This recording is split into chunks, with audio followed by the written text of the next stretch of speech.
নামাজ আমি নবীর কাছে প্রিয়। সারা রজনী জেগে জেগে নবী নামাজ পড়তেন। নামাজ পড়তে পড়তে পা ফুলে যাইত।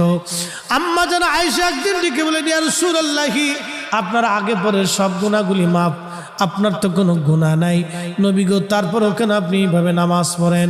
আল্লাহর নবী ডাক দিয়ে বলেন, আয়েশা রে, আমি কি আল্লাহর শুকরগুজার বান্দা হব না? আমি কি আল্লাহর কৃতজ্ঞ বান্দা হব না? আমি কি রব্বে কারিমের দরবারে কৃতজ্ঞতা প্রকাশ করব না রে আয়েশা?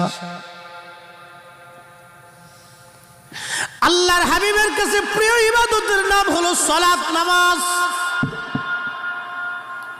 নামাজ হলো খুব দামি ইবাদত, পছন্দের ইবাদতের নাম সালাত, নামাজ। কঠিন মেহশরের মাঠে আল্লাহর আরশে মুআল্লা ছাড়া কোনো ছায়া থাকবে না।